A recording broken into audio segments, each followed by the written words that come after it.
So the Secretary will read a statement to begin with, and then if you could identify yourself and your organization when you ask a question afterwards, I think that would be appreciated. So, thank you. Good afternoon.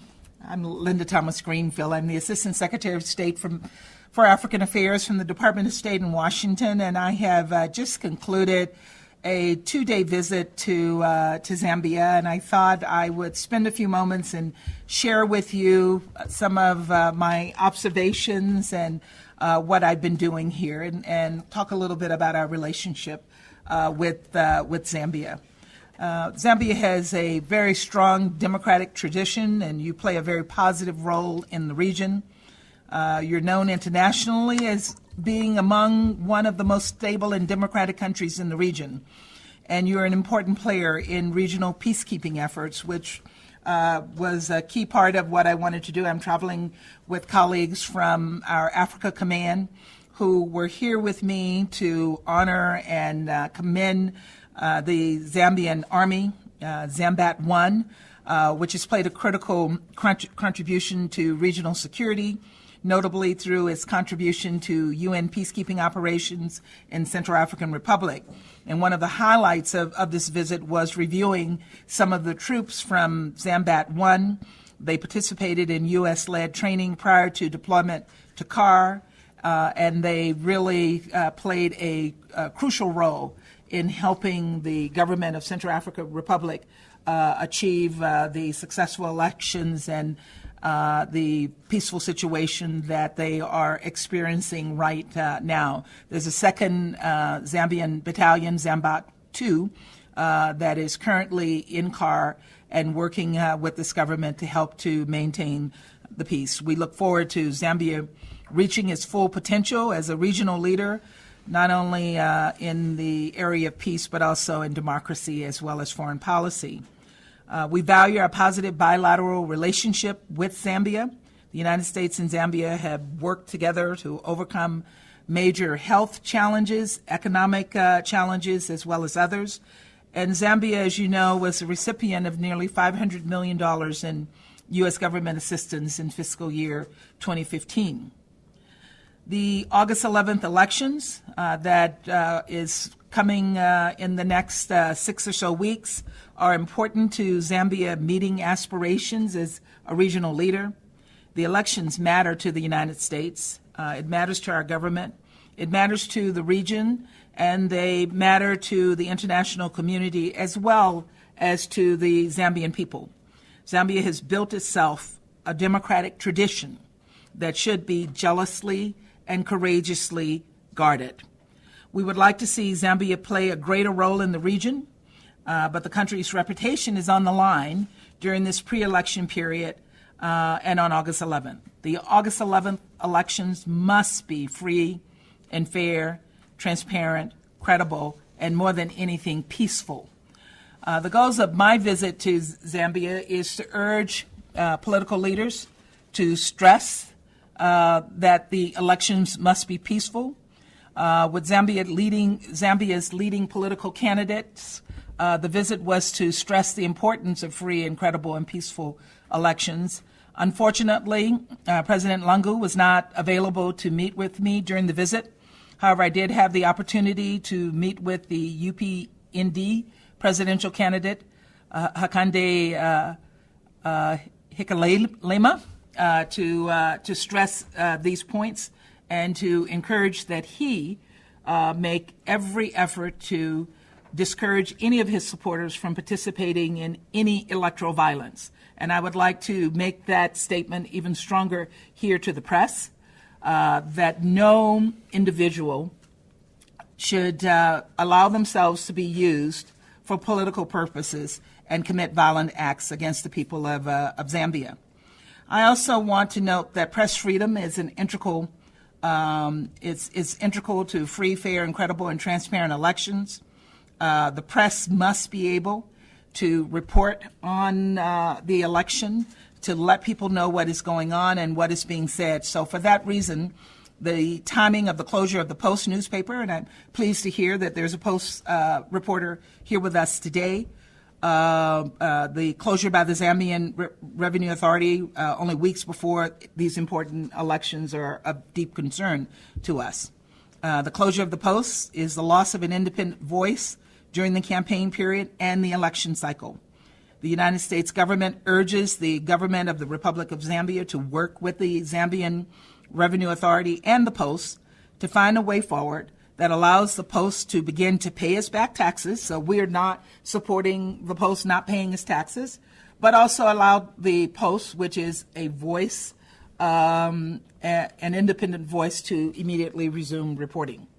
The beating and the arrest of the Post owner and his wife and the managing editor, and indeed the beating and harassment of any member of the press, is a direct assault on press freedoms in Zambia and elsewhere in the world.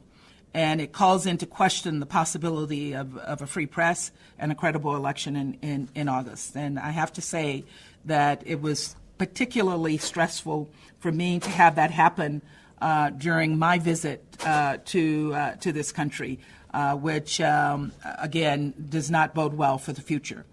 Zambia's campaign period and the August 11 election, it has to be peaceful. The people of Zambia deserve a peaceful election. Violence has no place in a free and democratic society like Zambia. Political violence detracts from the credibility of Zambia's election, and it detracts from the credibility of your democracy. All parties should avoid situations that can lead to political violence and refrain from reacting in a negative and violent manner to provocations from opposing parties.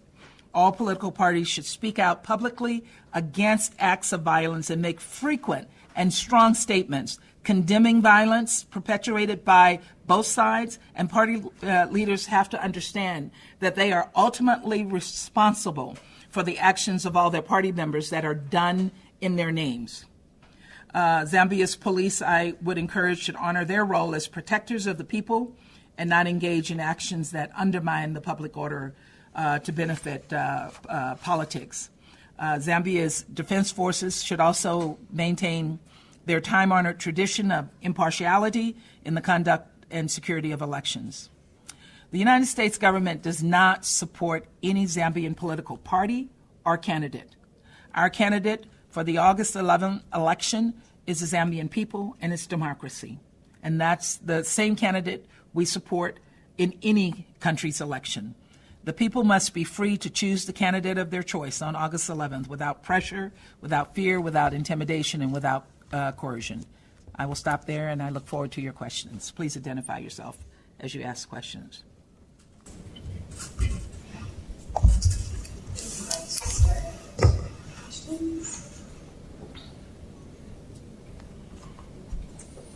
Please. Good afternoon. Hi. My name is Makota, and I'm from the Post newspaper. Yes. I would just like to get your reaction to the president's statement yesterday when he was saying that diplomats and these international, the other countries shouldn't comment on issues such as the closure of the Post because it's of no concern, and that maybe you should raise money to pay for the Post. It's not our place to pay for the taxes that the Post owes. As I said before, we think the Post should pay their taxes if they have not paid their taxes. But as diplomats, it is our responsibility to comment on issues that are of concern to us.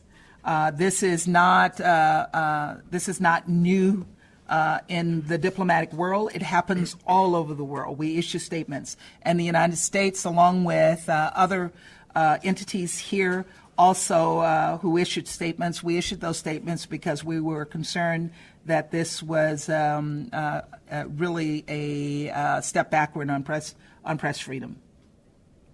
And I would encourage, again, that the situation be resolved so that you are able to report freely.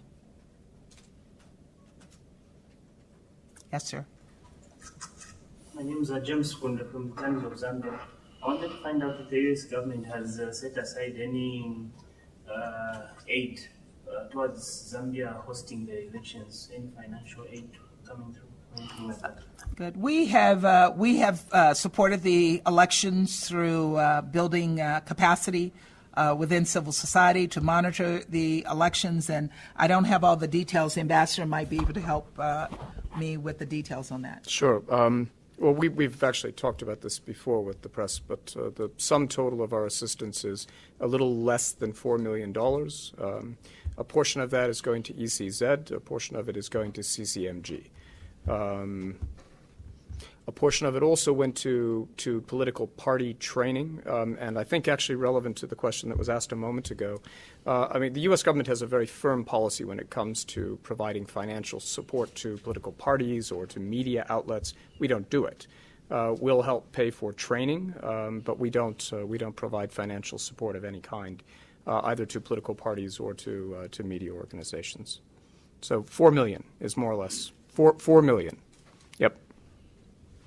Which makes us one of the larger donors for the election.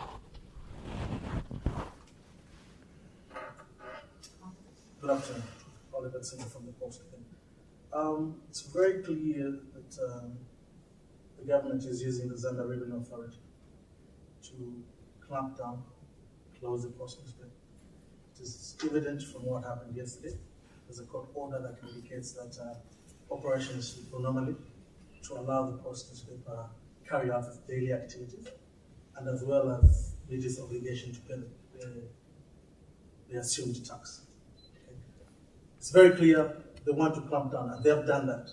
If it doesn't happen until the election time, what happens? What will be your voice as a U.S. United States of America? Look, this is an issue between the Post and the government in terms of the paying of the taxes. I don't know the details of that, and I'm not interfering. That would be interfering in things that are outside our purview if we start dealing with, how much someone owes for taxes. So our recommendation is that the Revenue Authority, the government, and the Post work out a deal where those taxes, back taxes, can be paid and allow the Post to reopen. Our concern is that press freedom is being blocked, and we should do everything possible to ensure that all of the independent press are able to continue to report during this critical time, during the elections. Yes, sir. Yes, my name is Abdullah Simtari from Zanis. Yes, you are visiting the country during elections. What have you observed so far? What is the mood in the nation? This is not my first visit to Zambia. I was here a year and a half ago for the 50th anniversary gala, and this time I came not just because of the election. My visit here was to highlight the important engagements and partnership that we have with the government of Zambia. It just happened to be during this critical time during the election. I have been surprised by the level of tension that I have witnessed since I arrived. And again, I want to encourage everyone in this country to honor your history, to maintain your reputation as a strong democracy in this region. So I was somewhat surprised to see that there was the level of political tension that I have witnessed during these past 2 days. Yes, sir. I just wanted to find out if the U.S. will be sending through an observer mission for the elections. Our embassy will be providing some observers for the election, and that's normally what we do, but we're also assisting some other observers. Ambassador, would you like to comment on that? Okay, so the international organizations that I'm aware of that have agreed to observe the election so far, there's SADC, of course. I think the AU is also, the EU is sending a substantial observer mission, and the Commonwealth is. What we're doing is actually we're mounting an observation mission from within the embassy. So we'll have a number of teams out in the field observing the election and sort of cooperating with the other international monitors, sharing information, sharing observations. Yeah. Any last question? Yes. My name is Hyde Aguta from Radio Phoenix. You just said that the last 2 days we've been here, you've observed that there's been a bit of political tension in this country so far as election campaigns are concerned. does it give you a glimmer of hope that these elections are going to be fair and free? And if they're not fair and free, how would that affect your relations with Zambia? I know that you're answering diplomatically. Yeah. No, I'm going to be honest. It's my hope that these elections are fair and free and peaceful. That's our approach. I'm not predicting anything otherwise. It is up to your leaders and up to the people of this country to ensure that that happens. And so I'm not making predictions, so I'm not going to speculate on how it will affect our relationship.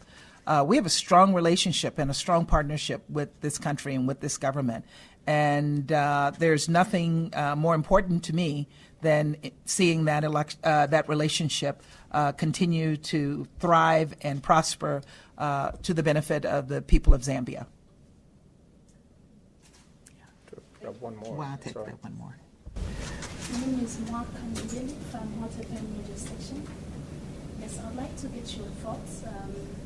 The exiting of the United Kingdom from the EU, what are the implications for African countries like Zambia? That's a great question, and it's the one question I will be diplomatic on and not answer because that's really beyond my my purview. So I just say watch the news. That's where I'm getting mine from. Well, let me thank all of you. And again, it is my hope that as you approach this critical period of elections, that you reaffirm your strong democracy and that your elections are free and fair and peaceful and that they represent the will of the Zambian people. Thank you very much.